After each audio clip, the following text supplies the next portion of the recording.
എല്ലാവർക്കും നമസ്കാരം. ഇന്ന് ഞാനിവിടെ നിൽക്കുന്നത് 2-3 സമ്മാനങ്ങൾ പരിചയപ്പെടുത്താൻ വേണ്ടിയിട്ടാണ് എനിക്ക് കിട്ടിയിട്ടുള്ളത്. ഇപ്പോൾ ഒരു സമ്മാനത്തിന് വലിയ വിലയൊന്നുമില്ല. ഇപ്പോൾ ഈ പ്രായത്തിലാണ് സമ്മാനം എന്നൊക്കെ നമ്മൾ വിചാരിക്കും. പക്ഷെ ആദ്യമായിട്ട് ഞാൻ പരിചയപ്പെടുത്തുന്നതാണ് മലയാള മനോരമ ആഴ്ചപ്പതിപ്പിലെ ഒരു മത്സരം ഉണ്ടായിരുന്നു. ഒരു നോവലിൻ്റെ അവസാന ഭാഗം എങ്ങനെ അവസാനിക്കും എന്നാണ് നിങ്ങൾ പ്രതീക്ഷിക്കുന്നത് അത് എഴുതാൻ പറഞ്ഞത്. അതായത് നോവലിസ്റ്റ് എഴുതിയ അതുപോലെയാണോ നമ്മൾ എഴുതുന്നത് എന്ന് നോക്കാനാണ് തോന്നുന്നു. ആ മത്സരത്തിന് എനിക്കൊരു സമ്മാനം കിട്ടി. അതായത് KK സുധാകരൻ എന്ന് പറയുന്ന ഒരു നോവലിസ്റ്റ് എഴുതിയ മധുവിധുമായും മുമ്പേ എന്ന് പറയുന്ന ഒരു നോവൽ. അത് ഈ നോവൽ ഞാൻ വായിച്ചിട്ടുള്ളതാണ്, ഈ ബുക്ക് ഞാൻ കണ്ടിട്ടുള്ളതാണ്. പക്ഷേ എനിക്ക് ഏറ്റവും സന്തോഷം തരുന്നത് ആ നോവലിസ്റ്റിൻ്റെ കയ്യൊപ്പോട് കൂടിയിട്ടുള്ള ഒരു ബുക്കാണിത്. അതായത് നമ്മൾ വായിച്ച ബുക്കാണെങ്കിലും നോവലിസ്റ്റ് നമുക്ക് നമ്മുടെ പേരൊക്കെ എഴുതി സാറിൻ്റെ പേരെഴുതി ഒപ്പിട്ട് തന്നിട്ടുള്ള ആ ഒരു ബുക്ക് അത് കിട്ടിയപ്പോൾ എനിക്ക് വളരെ സന്തോഷമായി. കിട്ടിയിട്ട് പക്ഷേ ഒരു മാസത്തോളമായി. പക്ഷേ നിങ്ങളുടെ മുന്നിൽ പരിചയപ്പെടുത്താനായിട്ട് കുറച്ച് വൈകിപ്പോയി. മധുവിധുമായും മുമ്പേ KK സുധാകരൻ എഴുതിയ നോവൽ. ഇത് നല്ല നോവലാണ്, നിങ്ങൾക്ക് ആവശ്യമുള്ളവർക്ക് വാങ്ങിച്ച് വായിക്കാവുന്നതാണ്. അതിൽ നിന്ന് അതുപോലെ തന്നെ ഒരു കത്ത് വായിച്ചിട്ടുണ്ട്. ആ കത്ത് ഇതാണ്. കത്തിൽ എഴുതിയിട്ടുണ്ട്, നിങ്ങളെ വിജയമായിട്ട് പ്രഖ്യാപിച്ചതിന് വളരെ സന്തോഷം എന്നൊക്കെ വേണ്ടത് മനോരമയിൽ നിന്ന് വന്നിട്ടുള്ള മലയാള മനോരമയിൽ നിന്ന് വന്നിട്ടുള്ള കത്ത്.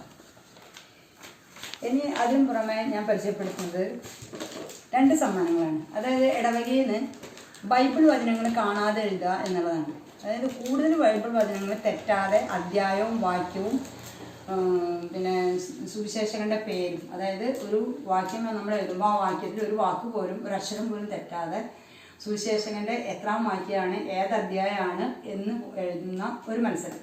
അത് ഏറ്റവും അരമണിക്കൂറിൻ്റെ ഉള്ളിൽ ഏറ്റവും കൂടുതൽ വാചകം ഈ പറഞ്ഞ പോലെ തെറ്റാതെ എഴുതുന്നവർക്കാണ് ആ സമ്മാനം. അതിൽ ആദ്യത്തെ പ്രാവശ്യം എഴുതിയപ്പോൾ എനിക്ക് 3-ാം സ്ഥാനമാണ് കിട്ടിയത്. ആ 3-ാം സ്ഥാനത്തിന് കിട്ടിയ ഒരു ചെറിയ സമ്മാനമാണിത്.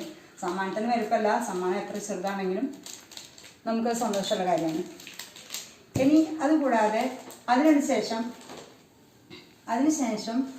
ഒരു മത്സരം നടത്തി.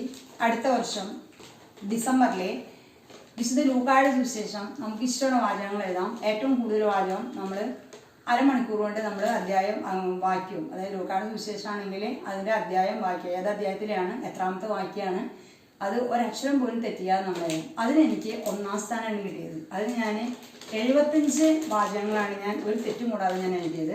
അതിനെനിക്ക് കിട്ടിയ സമ്മാനമാണ് ഇത്, പേന. ഇനി കൂടാതെ ഇന്ന് ഞങ്ങളുടെ മാതൃവേദിയുടെ ആനിവേഴ്സറി, അതായത് വാർഷികമായിരുന്നു. അപ്പോൾ വാർഷികത്തിന് മുന്നേ ഒരു സിസ്റ്ററിന് ഒരു ക്ലാസ് ഉണ്ടായിരുന്നു, ഒരു 2 മണിക്കൂർ ക്ലാസ്. അത് കഴിഞ്ഞ് ഒരു 3/4 മണിക്കൂർ സമയമാണ് വാർഷികത്തിനായിട്ട് അനുവദിച്ച് വന്നിട്ടുണ്ടായിരുന്നത്. അത് കഴിഞ്ഞ് പള്ളിയിൽ കുർബാനയുണ്ട്. അപ്പോൾ വലിയ പരിപാടികളൊന്നും അവതരിപ്പിക്കാൻ സമയമില്ലെങ്കിലും ഞാനൊരു 10 മിനിറ്റ്, ഒരു 6-7 മിനിറ്റ് സമയത്തെ ഒരു കഥാപ്രസംഗം ചെറുതായിട്ട് ഞാൻ അവതരിപ്പിച്ചിരുന്നു. അതിന് കിട്ടിയ സമ്മാനമാണ് ഈ പേന. അതായത് പരിപാടിയിൽ പങ്കെടുത്ത എല്ലാവർക്കും ഒരു പേന സമ്മാനമായിട്ട് കൊടുക്കുക എന്നുള്ളത്. ഇത്രയും കാര്യങ്ങൾ ഞാൻ നിങ്ങളുടെ മുന്നിൽ പരിചയപ്പെടുത്തുക. അതായത് സമ്മാനത്തിൻ്റെ വലുപ്പമല്ല, എനിക്കിങ്ങനെ കിട്ടിയ സന്തോഷം നിങ്ങളുടെ മുന്നിൽ ഒന്ന് അവതരിപ്പിക്കാമെന്ന് വിചാരിച്ചു. Thank you for watching.